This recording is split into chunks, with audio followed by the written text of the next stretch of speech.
Estamos muy agradecidos con nuestro buen Dios este día domingo que el Señor nos concede podernos reunir y poder meditar en el tiempo, en la época que estamos viviendo.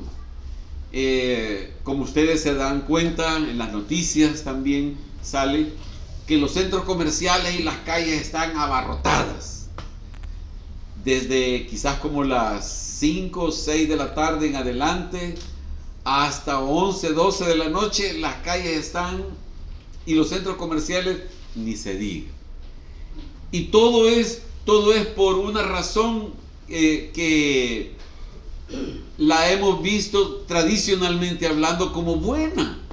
Y en efecto es una buena tradición celebrar la Navidad. La Navidad más que el fin de año, la Navidad, la verdadera Navidad.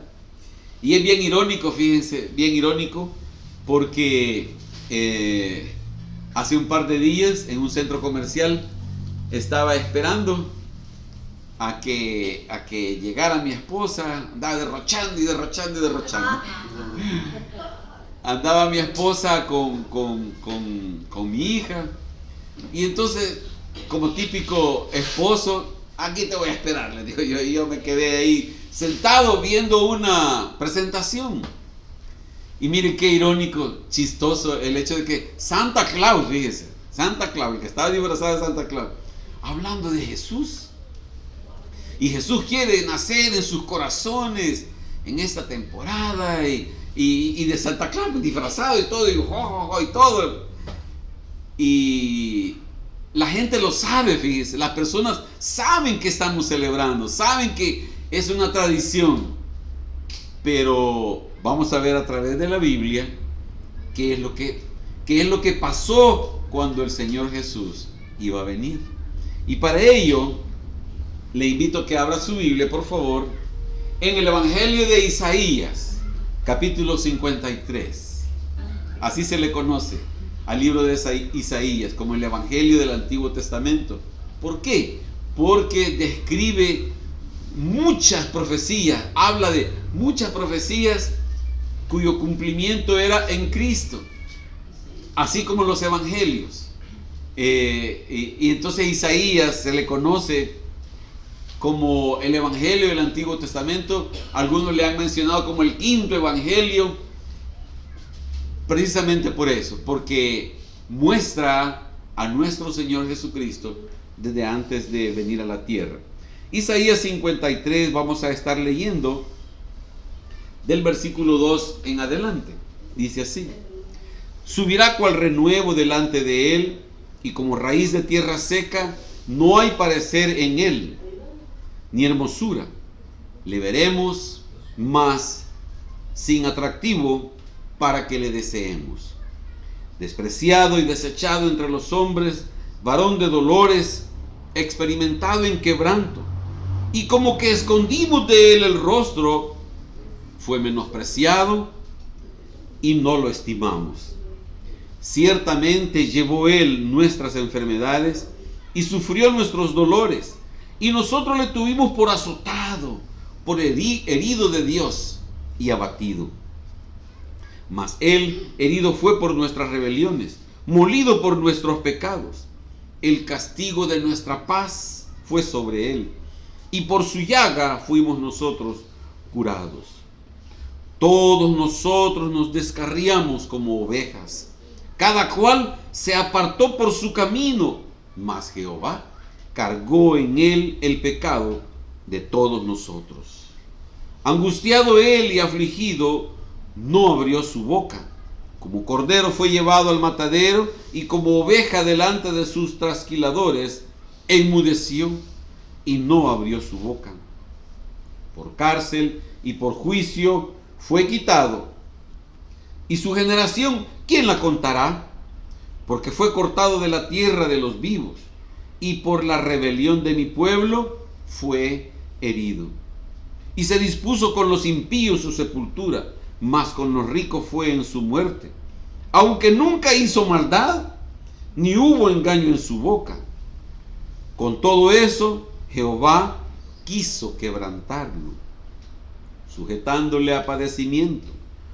Cuando haya puesto su vida en expiación por el pecado, verá linaje, vivirá por largos días, y la voluntad de Jehová será en su mano prosperada. Verá el fruto de su aflicción de su alma, de la aflicción de su alma, y quedará satisfecho. Por su conocimiento justificará mi siervo justo a muchos, y llevará las iniquidades de ellos. Por tanto, yo le daré parte con los grandes, y con los fuertes repartirá despojos, por cuanto derramó su vida hasta la muerte, y fue contado con los pecadores, habiendo él llevado el pecado de muchos y orado por los transgresores. Padre, en el nombre de Jesús, gracias por tu palabra, Señor.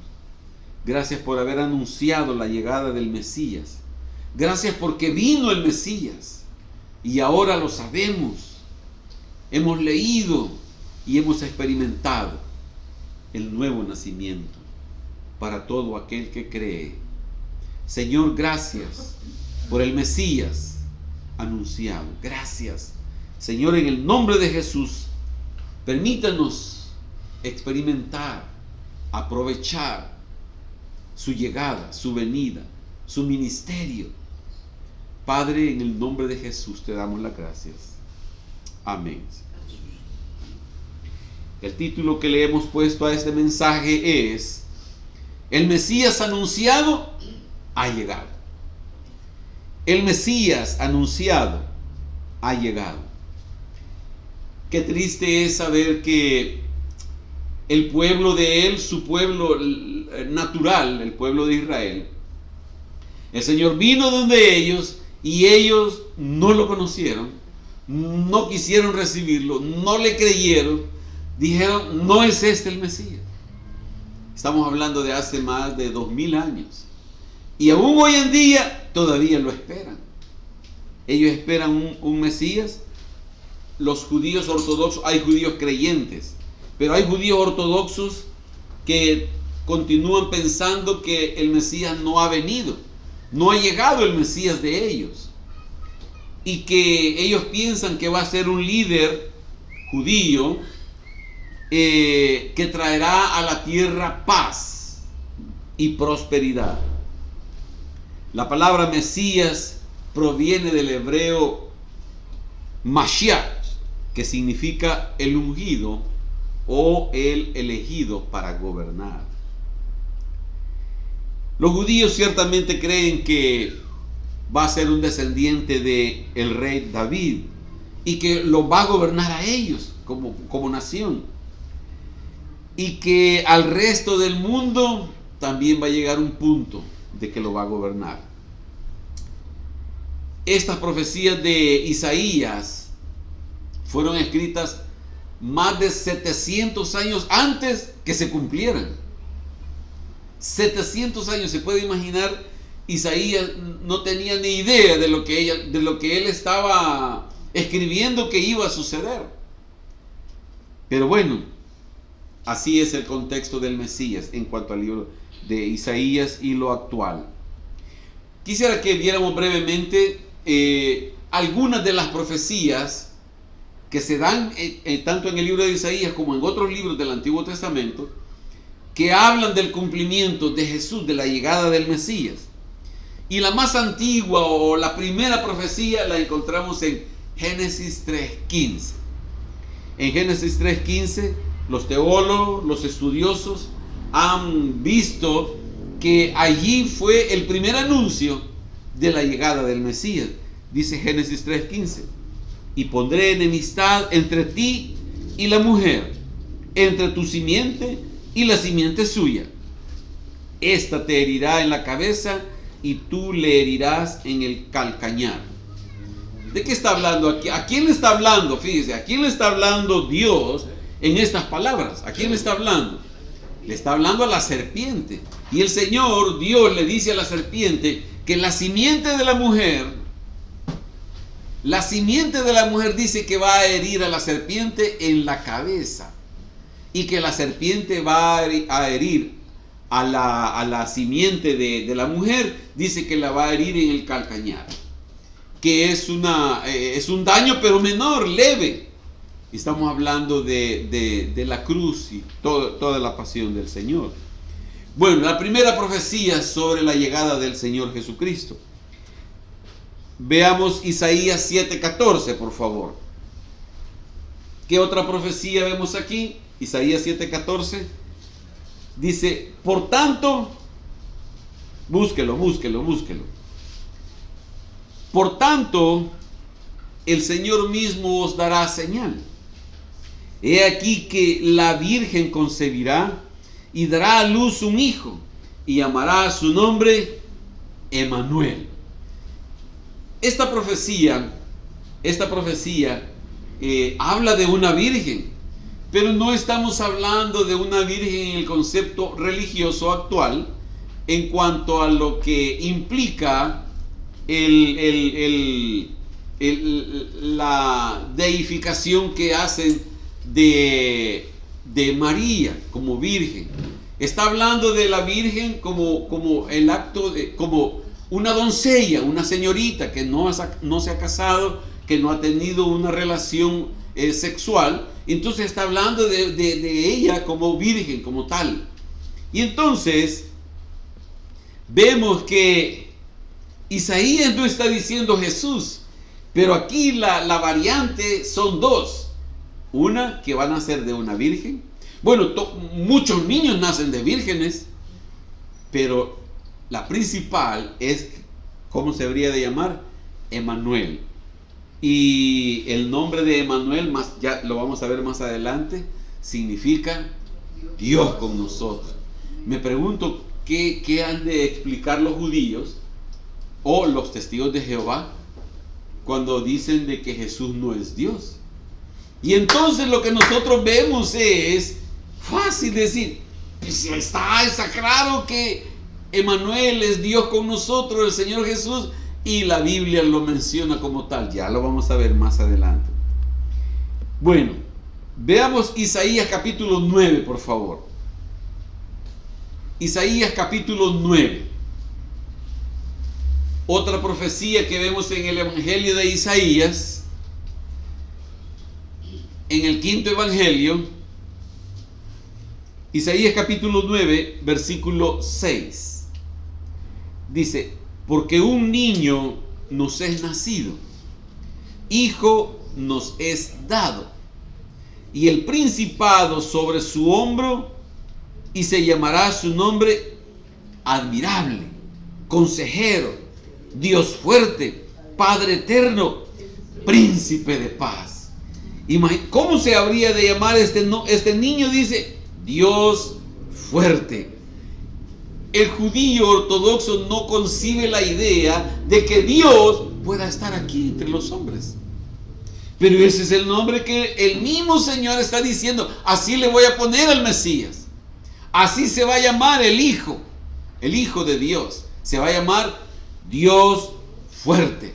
Y no cualquier Dios, el Dios verdadero.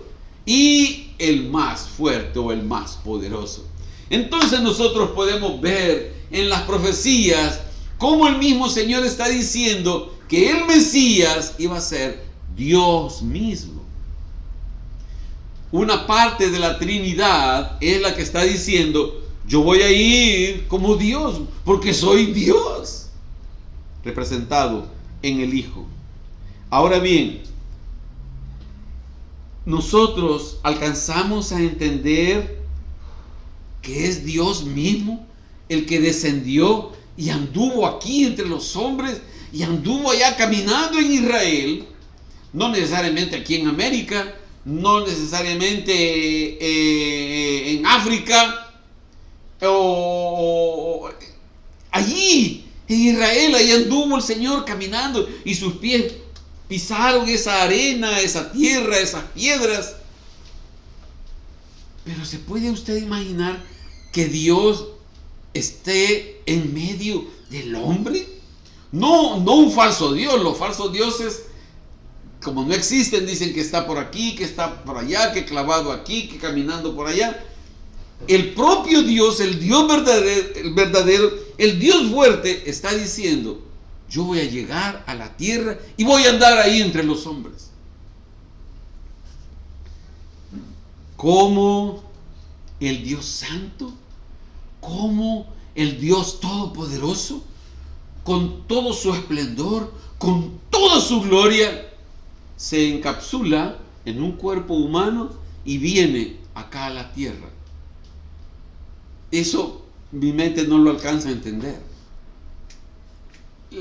La mente no alcanza. Podría hacer definiciones, y en la Biblia, en el internet se pueden encontrar definiciones y pueden hablar muchas cosas. Puede hacer búsqueda y descripciones y puede escribir todo. Con la inteligencia artificial puede decirle un montón de cosas. Pero nada es como la realidad en el corazón del hombre. Porque esa realidad hace que el hombre entienda la grandeza de Dios, que ha venido aquí por amor a nosotros. La inteligencia artificial le pone descripciones ahí y le detalla tantas cosas y le escribe muchas cosas. Pero no le va a hacer sentir a usted en su corazón que Dios está aquí en medio nuestro. En el corazón del hombre. Veamos otra profecía en otro libro de la Biblia, en el libro de Miqueas. Búsquelo por favor, Miqueas. Miqueas, Nahum, Habacuc, Sofonías, en parte de los profetas menores. Miqueas capítulo 5. Ya le voy a pedir, ya lo ver, le voy a pedir a alguien que me esté viendo, no, que no me esté viendo, porque los que no ven, así para que no me diga a mí, voy a pedir que lea el versículo. Miqueas capítulo 5, versículo 2. Vamos a ver. Vaya, léalo, hermana Ligia, por favor. Pero yo sí te estaba viendo. Pero tú, Belén Efrata, pequeña para estar entre las familias de Judá, de ti me saldrá el que será Señor en Israel, y sus salidas son desde el principio, desde los días de la eternidad. Gracias, amén. Sus salidas son desde los días de la eternidad. ¿Qué es eso? Es la eternidad pasada, antes de la creación, antes que creara Dios el sol, la luna, las estrellas, la tierra, el agua, el mar, los animales, los árboles. Antes que hiciera todo eso, ya existían. ¿De quién se está hablando acá? ¿De quién está hablando? Está hablando de que iban a ser en Belén. Belén es una ciudad, siempre ha sido una ciudad pequeña, una ciudad que no tiene mayor relevancia en cuanto a tamaño. No, es una ciudad pequeña, insignificante. Pero el Señor está diciendo que de allí, de Belén, y para que nadie tenga dudas, que iba a ser allí en Belén Efrata, entre las familias de Judá. O sea, no está hablando de otra Belén, está hablando de Belén allá en Israel, y que allí iban a ser alguien, dice que sería Señor en Israel, y sus salidas son desde antes, desde los días de la eternidad. A esto se le conoce como la eternidad pasada. Hay una eternidad futura y estamos en el presente, y su salida, dice, su existencia, su vivir, su ser es desde antes que existiera todo lo que vemos, lo que no vemos también.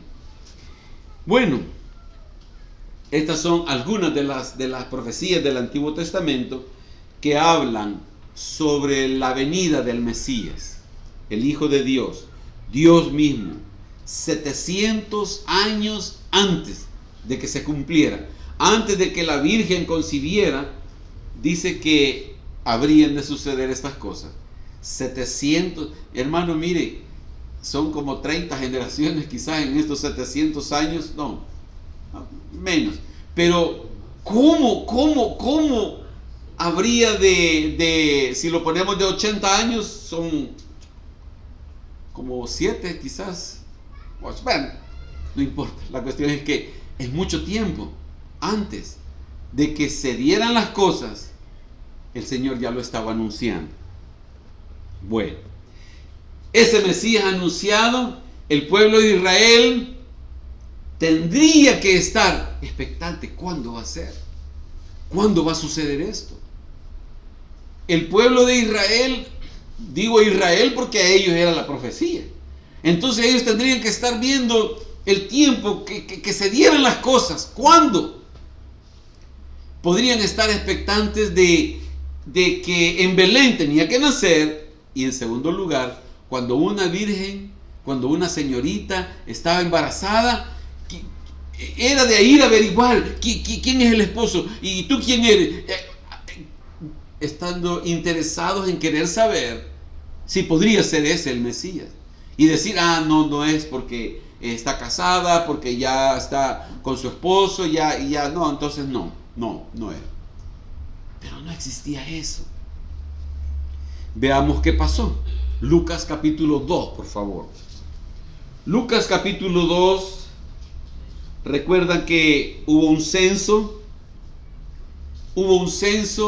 y ellos tenían que viajar, José y María tenían que viajar de donde vivían hacia el lugar de origen de ellos. Ellos ya no vivían en Belén, se habían ido de ahí. ¿Y qué pasó cuando ese niño llegó? El cumplimiento llegó, nadie lo esperaba, nadie estaba interesado. Dice el versículo 7, y dio a luz a su hijo primogénito, y lo envolvió en pañales, y lo acostó en un pesebre, porque no había lugar para ellos en el mesón. De todas las regiones de Israel estaban llegando familias para el censo. Entonces los que llegaron más rápido encontraron posada, encontraron donde alquilar un cuarto, una habitación, y entonces se quedaron ahí. Pero luego llega el Mesías y llega José y viene, denos donde que nazca el niño. No hay lugar. Pero ¿cómo? ¿Y que no estaban interesados? No estaban interesados. Y aquí vemos a José como el responsable, diciendo, ¿y a dónde llevo a mi esposa? ¿A dónde llevo al hijo que ha concebido? Dios ya le había hablado a él, ya el ángel le habló y le había dicho, eso no es de tu esposa, eso es de Dios, no es de ningún hombre, es de Dios. Y entonces él ya había entendido. Primero se quería ir y luego Dios le habló. Pero entonces la pregunta es, ¿qué pasó? Nadie lo quería en su casa. Bien, hermano, usted como ya sabe, si usted supiera que el Hijo de Dios viene y que llega a su casa y le dice, mire, ¿puedo quedarme aquí? ¿Puedo reposar aquí en su casa? Si usted sabe que es el Hijo de Dios, ¿qué le va a decir? Sí, Señor, pasa, te doy mi cama, te doy mi casa, mi habitación, todo. Señor, ¿qué quieres? Te lavo los pies. Porque sabe quién es. Pero aquí le dijeron, no. Iba a otro lugar, no hay lugar. Ya todo estaba alquilado. Ya todo estaba ocupado. No hay lugar. No hay. Y estos lugares que en el día es caliente, por las noches es bien helado. Es súper helado. Y entonces José no podía tener en la calle ahí a su hijo, a su esposa. Llegaron al establo, al lugar de los animales. Iban a aprovechar ahí el calor de los animales, el calor que genera el cuerpo de los animales, y lo envolvieron en pañales. Nadie lo acogió en su casa. Ni siquiera lo llevaron a que se quede en la habitación donde están los esclavos, los que sirven, los que atienden. No fue ni siquiera ahí, sino donde están los animales. Un lugar maloliente, sucio, solo que podía tener el calor del ambiente. Lucas capítulo 2, versículo 8. Versículo 8 dice: había pastores en la misma región que velaban y guardaban las vigilias de la noche sobre su rebaño.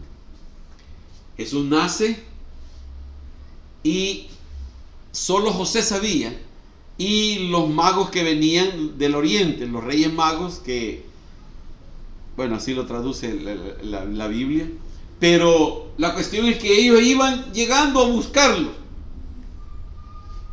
Los pastores en este caso no lo vamos a tipificar como los pastores espirituales de hoy en día, no. Los que estaban trabajando como pastores. Estaban en su labor normal, cuidando a los animales. Como todas las demás personas, haciendo sus labores normales. A ellos les tocaba el turno de la noche. Entonces ellos estaban de 6 de la tarde a 6 de la mañana cuidando a los animales. Y luego llegaban otros pastores a seguir cuidando a los animales y los llevaban a pastar y a tomar agua. Pero estaban trabajando normal en sus actividades. Yo le quiero preguntar a usted en esta mañana, ¿qué estamos haciendo cuando el Señor quiere hacer una visitación a nuestros corazones? ¿Sabe qué es lo que hacemos? Estamos ocupados, fíjese. Mire, tengo que hacer X. Mire, yo estoy consciente que hay ocasiones que las circunstancias de fuerza mayor ameritan. Pero usted, más que tratar de explicarle al hermano o a la hermana, a mi esposa, decir, es que fíjese, más que eso, sepa que Dios mira su corazón. Dios mira nuestro corazón. Si lo que hacemos es nada más buscar excusas. Y mire, nadie le va a decir, hermana, pero ¿y por qué? No, qué bárbara, hermana. Nadie le va a decir eso. Mire, yo se lo he dicho a mi esposa muchas veces. Yo tengo un gran problema con eso. De estarle hablando a los hermanos para que se congreguen. ¿O por qué no se congreguen? Cualquier cosa que digan, vaya. Porque, ¿sí qué? Sí, cuestiones de ir, de venir, de recibir, de estudiar, de preparar, de hacer cualquier cosa, a menos que usted me diga, mire, no lo puedo hacer, no hay acceso, no hay hora, o hay una hora determinada para hacer esta actividad, y solo la puedo hacer el domingo de 10 a 12 del mediodía. No hay otra manera. Dios lo sabe, no se preocupe. No trate de convencernos de algo, no, Dios lo sabe. Y ese es el problema, que Dios lo sabe. Y vivimos lo mismo que vivió nuestro Señor Jesucristo cuando vino a la tierra. Que no hay lugar. ¿Por qué? Porque están ocupados. Porque tiene que hacer algo. Vaya, ok, está bien. ¿A quién forzó el Señor para que le diera cabida en su casa? A nadie. ¿A dónde llegó el Señor a decir, yo soy el creador de la tierra, de todo cuanto existe, y yo demando venirme a esta casa? A nadie. No hizo nada el Señor para obligar a la gente. ¿Por qué? Fíjese, los pastores no estaban haciendo nada malo. Ellos estaban trabajando su labor normal. La ley no prohibía que trabajaran cuidando a los animales. No estaban cuidando cerdos, eso sí era contra la ley. Sino que ellos estaban normal. Algunos estaban estudiando, otros estaban trabajando, otros se andaban divirtiendo, como sea. Pero el Señor sabe que no hay cabida para que el Señor se manifieste en un corazón. Cada uno en sus actividades, cada uno en sus responsabilidades. Y como hoy en día, una tradición más. Como hoy en día, lo normal. Y mire, las empresas hacen su agosto en diciembre. ¿Por qué? Porque venden y venden y venden y venden y venden. Y usted llega a buscar algo, no, ya no hay, fíjese, ya se terminó. Y entonces, ¿quiénes se terminaron eso? Los que están en la misma costumbre, en la misma tradición. un día normal según la época. Fiestas, regalos, comida, música.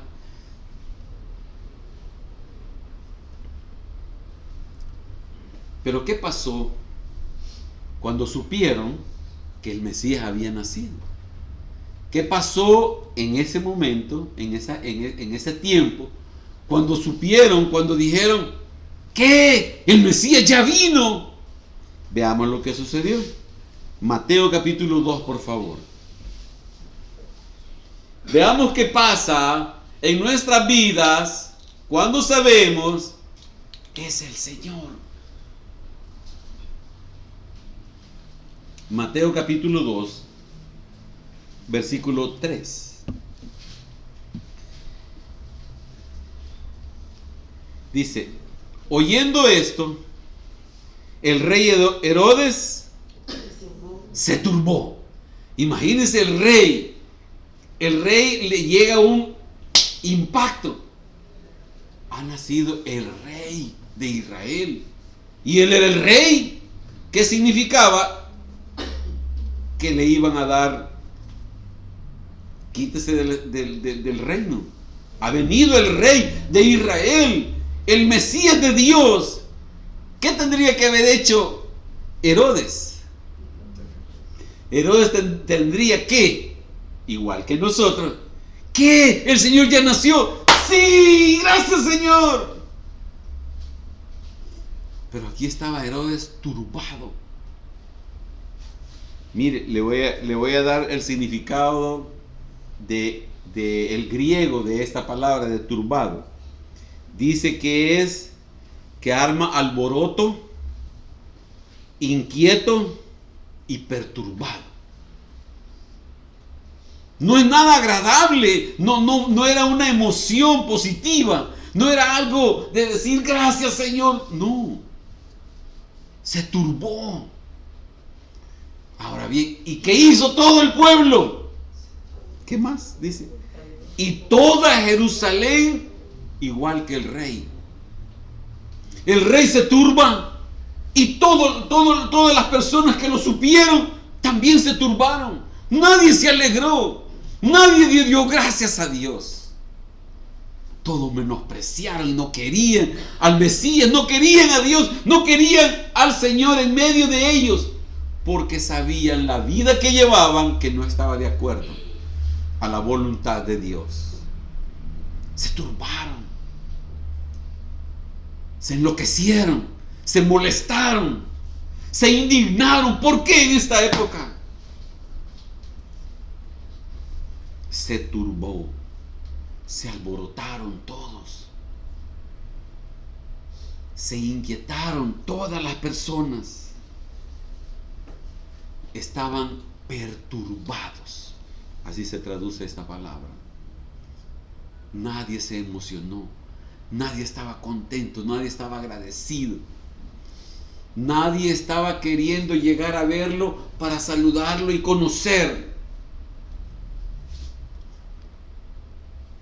No fue una conmoción positiva, sino que fue una incomodidad, una molestia. Ay, que el domingo hay que ir a la iglesia. Ay, no. Yo quería hacer otra cosa.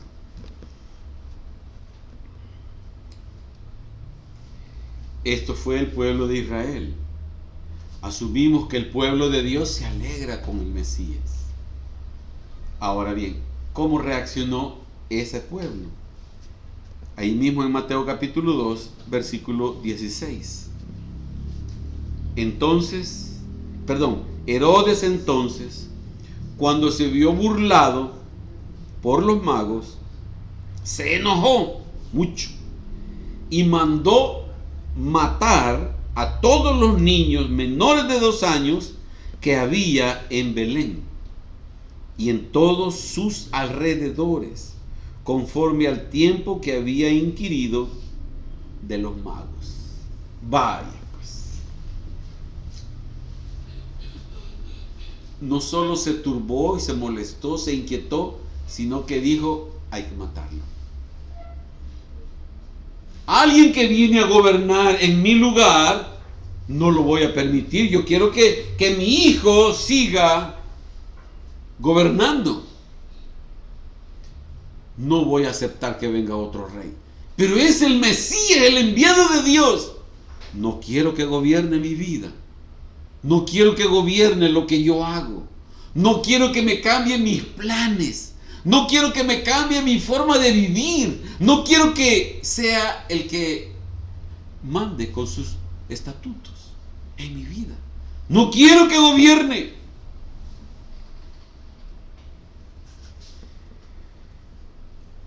Vemos, yo no sé si usted ve actitudes similares hoy en día, pero yo sí las veo en mi propia vida. Circunstancias en donde no acepto lo que Dios permite en mi vida y me molesta porque no quiero que gobierne el Señor. La venida del Mesías no fue apreciada y además no produjo alegría entre la humanidad como hoy en día. No hay esa emoción. No. Hay indignación, hay molestia en las personas. Bueno, hemos visto dos cosas. Algunas profecías del Antiguo Testamento sobre el nacimiento del Mesías. Y lo segundo, lo que hemos visto es el ambiente que se vivió cuando nació el Mesías. Ahora quisiera que viéramos como tercer punto la misión o su misión. No su misión unido, sino que su misión. O sea, ¿qué venía el Mesías? ¿Qué venía a hacer? ¿Cuál era la encomienda de Dios para el Mesías? Ezequiel capítulo 37, por favor. Ezequiel 37.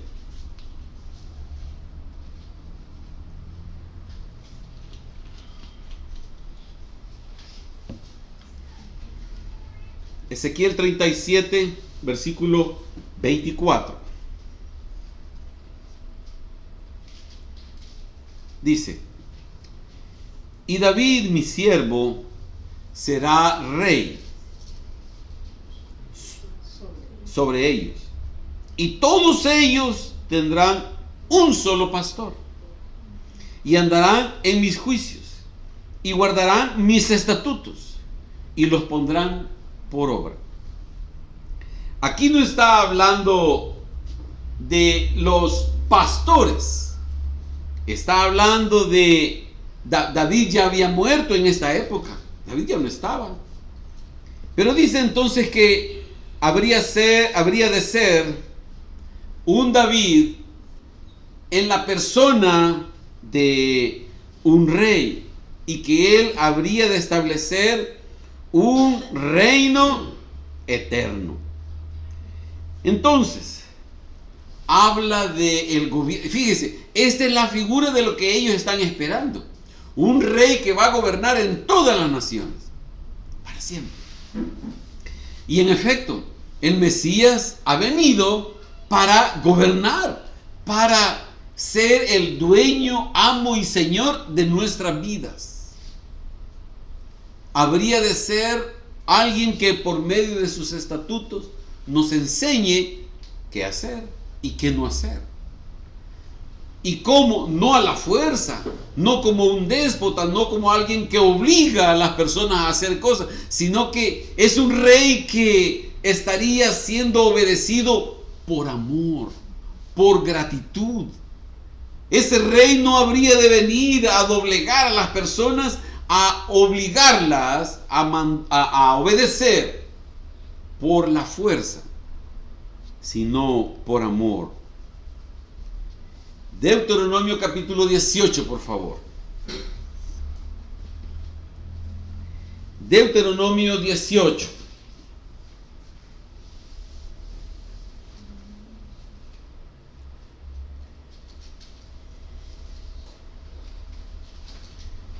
versículo 18.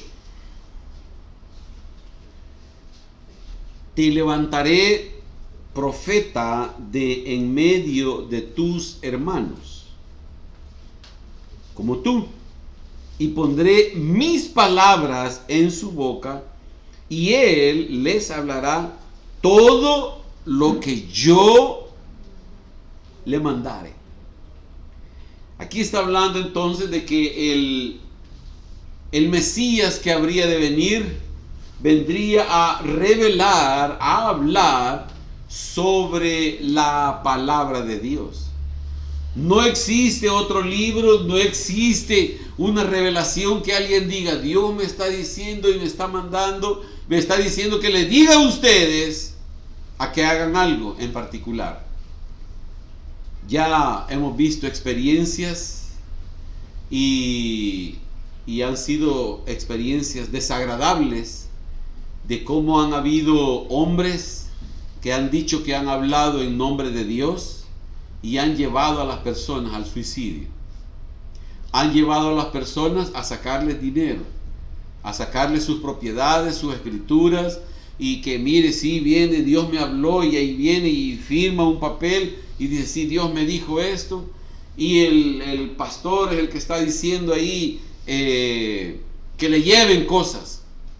Yo conocí a una hermana que dice, yo vi a mi hijo que él se levantó en la iglesia y fue y llevó los documentos del carro para que se lo pasaran al pastor,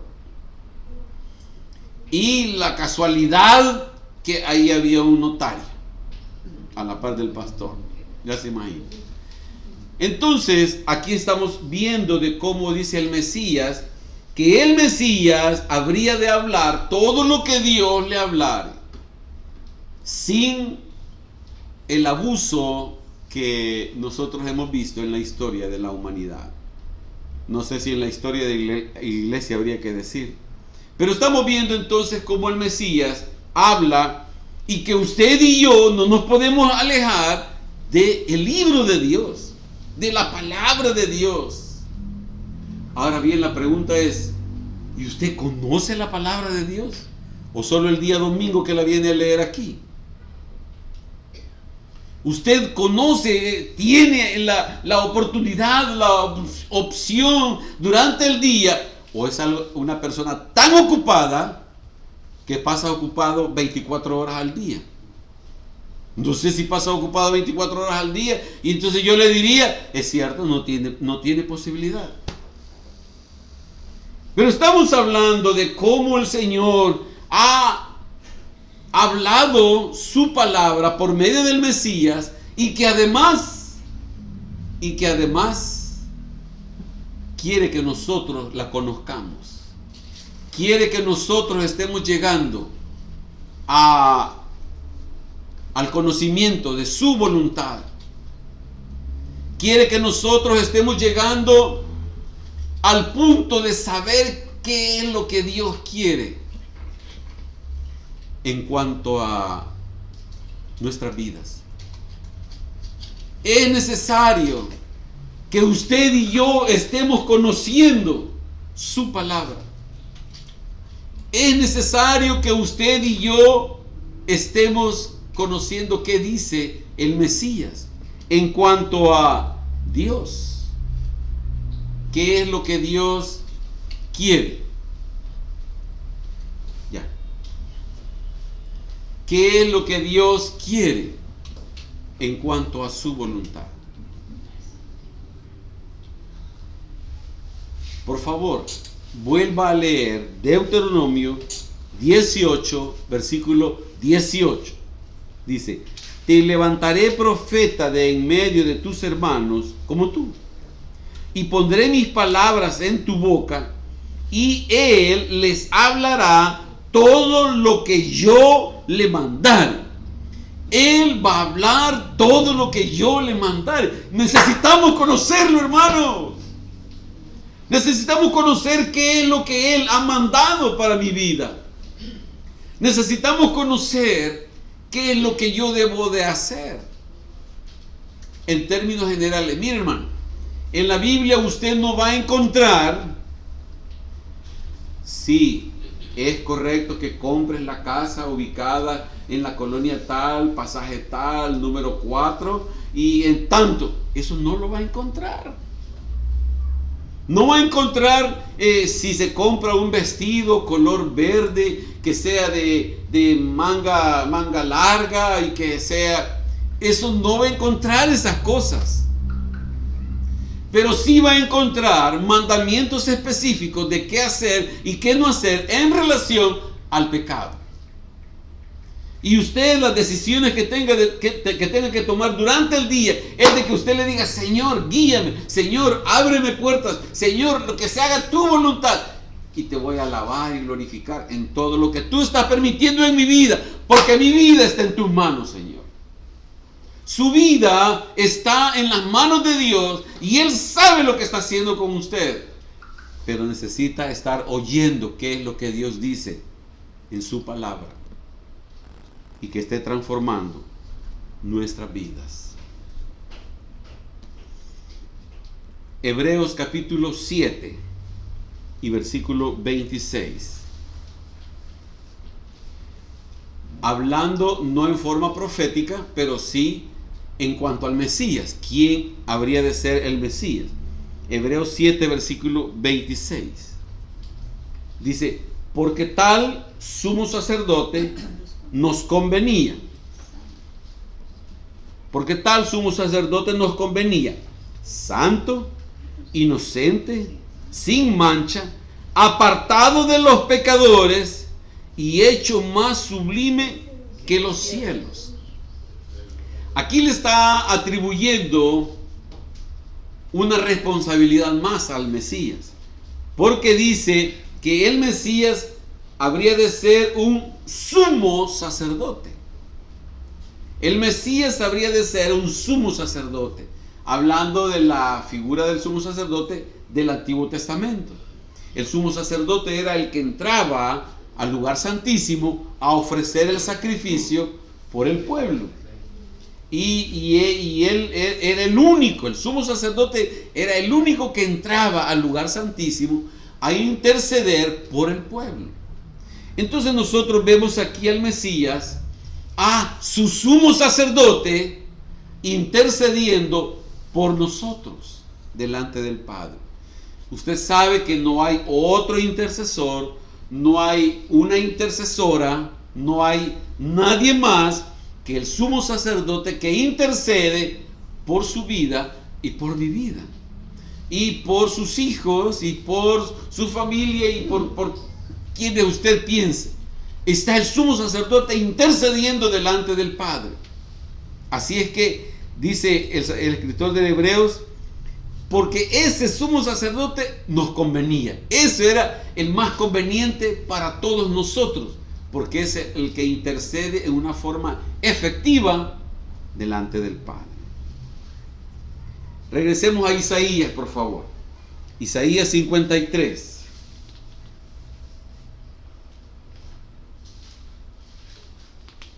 Versículos 5 y 6. Hablando del Mesías, dice: mas él herido fue por nuestras rebeliones, molido por nuestros pecados.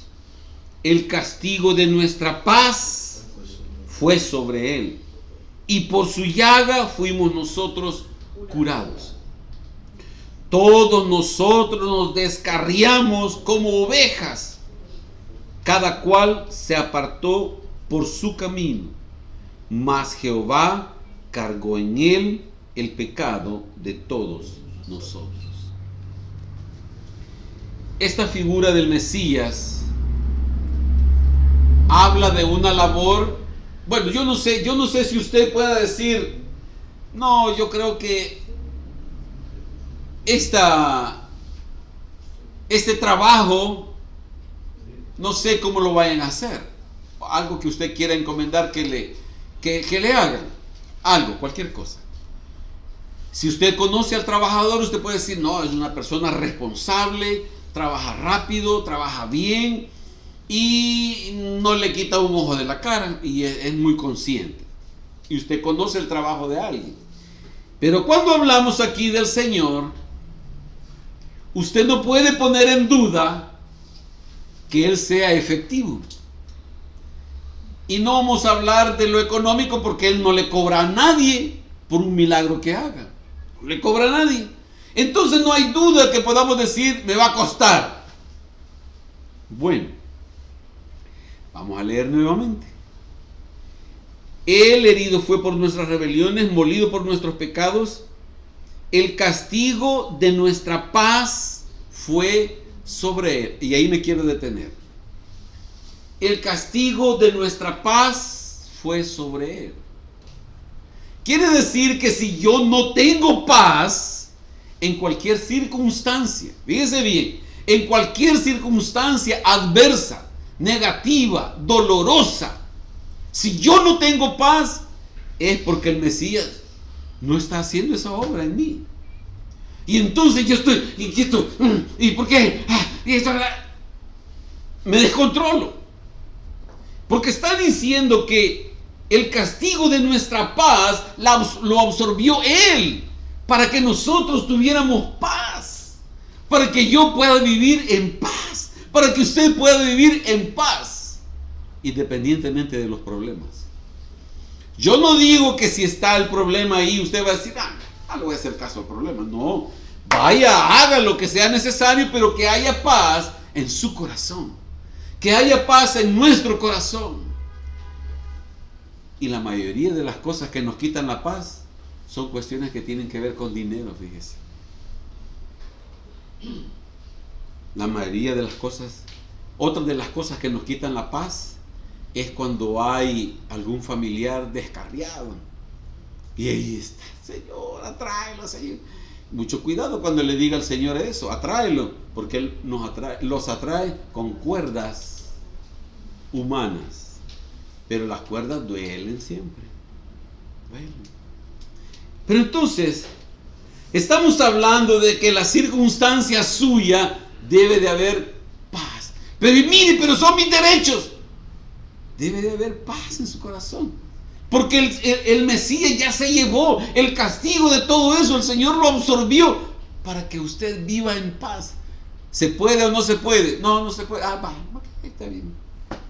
Pero ¿y entonces hasta cuándo? Cuando el Señor diga. No, pero es que. Ahí está. El Mesías tiene una labor, una responsabilidad en su pueblo para que pueda vivir en paz, independientemente de las circunstancias. ¿Y cuál fue el problema? Que todos nos descarriamos como ovejas. Mire qué tremendo. Fíjese, Isaías no dice, todos ellos se descarriaron, todos ellos se fueron como ovejas, huyendo. No dice así. Nos descarriamos y salimos huyendo como ovejas que no tienen pastor. Si la oveja reconoce el liderazgo de su pastor, la oveja va a correr al pastor porque el pastor tiene un cayado, tiene una vara para protegerlo del lobo, del oso, del león, para protegerlo de ahí. Pero no, dice que la oveja sale corriendo como que no tienen pastor.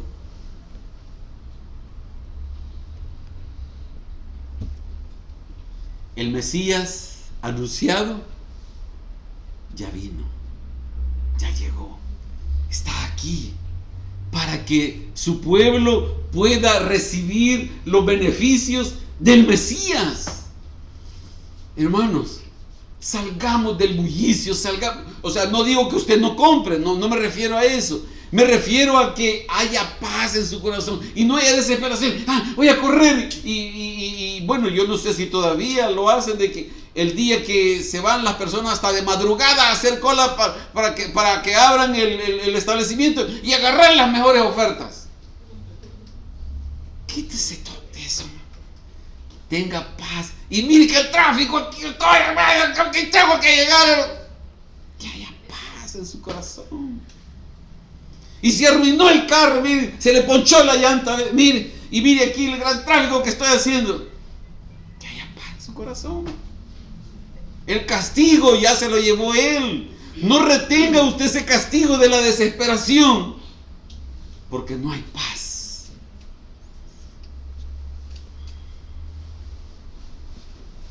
Que haya paz cualquiera que sea la circunstancia. Que haya paz cualquiera que sea la situación difícil, adversa, cualquiera que sea. Isaías capítulo 9, por favor. Versículo 6. Isaías 9:6.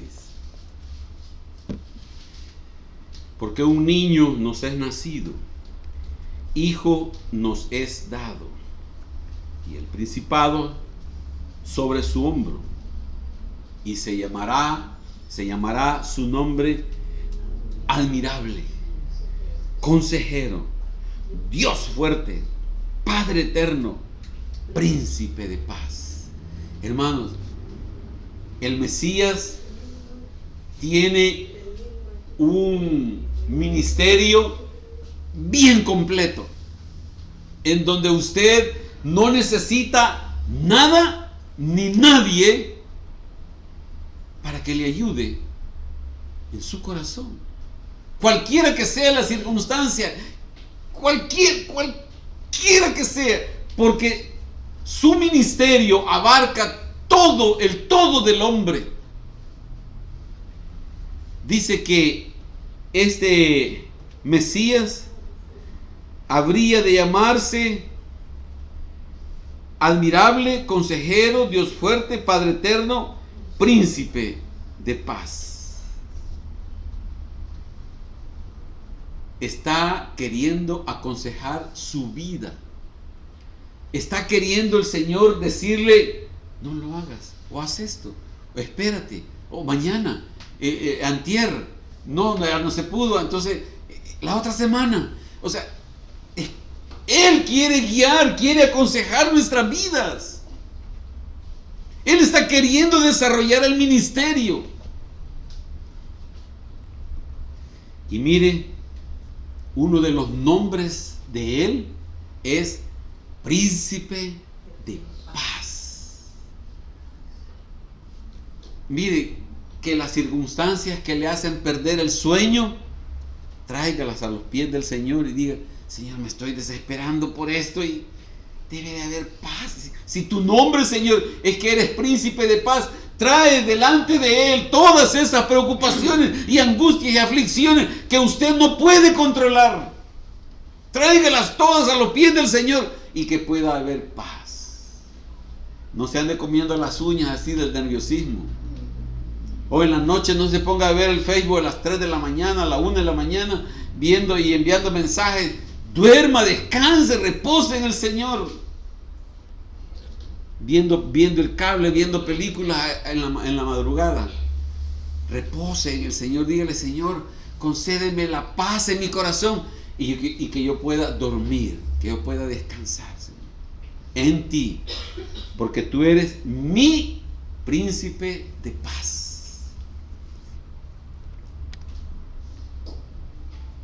El Mesías esperado, hermanos, es la figura central de la redención para la humanidad. Porque el beneficio del Mesías no era solo para Israel, sino para toda la humanidad. Dios ha enviado al Mesías. Y mire qué bueno es que la humanidad, la mayoría de la humanidad recuerda, y esta época dice: sí, la Navidad, la natividad, el nacimiento del Señor Jesús. ¡Qué bueno! ¡Qué buenísimo! Sí, celebrémoslo, recordémoslo y digamos: sí, Señor, ha nacido el Mesías, el niño Jesús, en mi corazón, en mi pesebre. ¡Qué bueno poder decir: Señor, este año lo recuerdo nuevamente!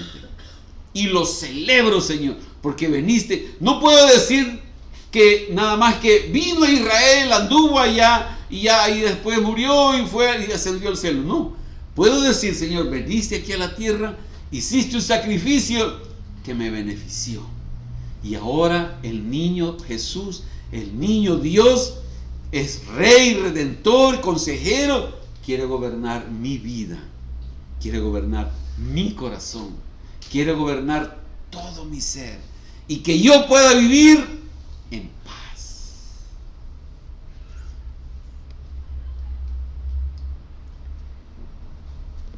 Dios como creador, si lo vemos en el lapso del tiempo, Dios como creador empieza a hacer toda la creación. Cosas que nosotros no vemos, que no sabemos, que no entendemos, que están a miles o millones de años luz, que el hombre no ha podido llegar. Todo lo hizo Dios. Y de repente dijo, voy a hacer un planetita chiquito la Tierra. Y lo voy a hacer y voy a poner ahí una creación. Voy a poner hombres, mujeres, niños, plantas y árboles y todo. Y el Señor, fíjese, mire, no dice que el Señor fue a Marte, a Venus o a otra galaxia. Dice que vino a la tierra, encarnado. Vino aquí a la tierra a buscar un pueblo. ¿Usted cree que Dios tenía necesidad de venir aquí a la tierra? Necesidad, Dios tenía necesidad. Si Él tiene millones de ángeles que le hacen caso, todos le obedecen. Todos dice, haz esto y va aquel allá y va a cuidar aquí y hace todo lo que el Señor dice. Millones de ángeles que lo adoran, que lo alaban, que le cantan, que le obedecen. ¿Qué necesidad tenía de venir aquí con nosotros? ¿Qué necesidad tenía Dios de eso? No vino a buscar algo que no tuviera el Señor. No vino el Señor a decir, esto me hace falta. ¿No? Él es autosuficiente en sí mismo. Sin embargo, vino a esta tierra y encontró a una humanidad desinteresada. Encontró a una humanidad perdida. Encontró a una humanidad que no le interesaba a Dios por seguir haciendo sus propias cosas, su propia vida. Es que esto es lo que a mí me gusta y yo esto voy a hacer. ¿Cómo? Así lo encontró allá y así encuentra ahora. Es una buena ocasión. Recordemos la Navidad, sí, recordémosla, celebrémosla. Pero muchos llegamos a la celebración y acordarnos solo de gastar y de gastar y de gastar y de gastar y gastar y gastar. Mire, las tarjetas de crédito se disparan y ahí le están hablando, mire, le tenemos un extra financiamiento, puede retirar el efectivo y mire, condiciones aquí, condiciones allá, queriendo que se endeude. Y ahí vamos nosotros, ¿sí? ¿Dónde mismo? Por recibir el montón de dinero en el momento y después se queda en enero que no tiene para los útiles. Pida otro extrafinanciamiento, retire en efectivo de la tarjeta. No, mire, hacemos una de cosas y Dios por allá. Preferimos entrar en el ritmo comercial, en el ritmo de comprar, vender y tener más y tener más y tener más. Una circunstancia, como todos los años, y la misma que encontró el Mesías cuando nació allá en Belén. Pero creo que podemos decirle al Señor nosotros, Señor, gracias. Gracias porque el Mesías ha venido y ha venido en nuestros corazones. Y hoy solo falta que gobierne, que sea el Rey, que sea quien dirija mi vida en paz, en paz, y que yo pueda conocer lo que Él dice, lo que Él ha dicho. Imagínense, bueno, lo hemos dicho muchas veces, ¿cuántas Biblias no existen hoy en día? Casas que tienen 2, 3, 5 Biblias y ni una leemos. Y ahí están en los teléfonos, hay diferentes versiones y nada, no la leemos para conocer lo que dice el Rey, lo que dice el Mesías, lo que dice el Señor, que quiere dirigir mi vida. Creo que este día le podemos decir al Señor: Señor, te doy mi vida a ti. Ya no quiero yo seguirla dirigiendo, porque la he llevado al caos, porque la he llevado a circunstancias difíciles, porque la he llevado donde no debe de estar. Que usted y yo le podamos decir al Señor: Señor, dirige mi vida. Señor, sé tú mi paz, sé tú mi Rey. Señor, sé tú el todo para mí. Que usted le pueda decir esta mañana al Señor: Señor, Mesías, Dios, dirige mi vida, Señor. Oh Dios, Señor, ¿a quién iremos si solo tú tienes palabras de vida eterna? Señor, perdóname, perdónanos por menospreciar tu señorío, perdónanos por menospreciar tu persona, perdónanos por entrar en el juego comercial y solo pensar en comprar y comprar, y olvidamos la Navidad y olvidamos al Mesías. Oh Dios, en el nombre de Jesús, perdónanos, Señor.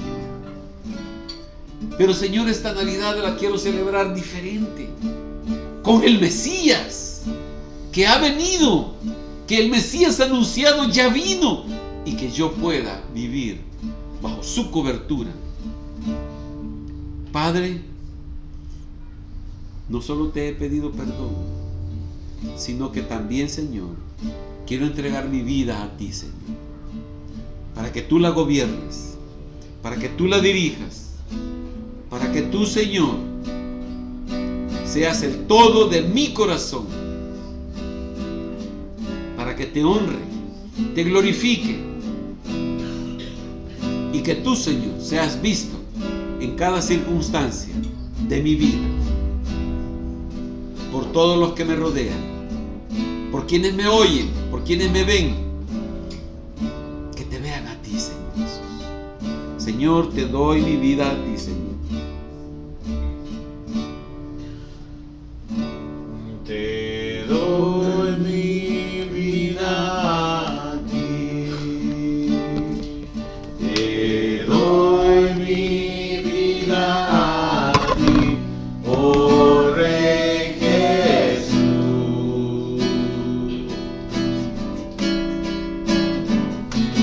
Te doy mi vida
existir, porque tú me has dado cariño, me has dado amor.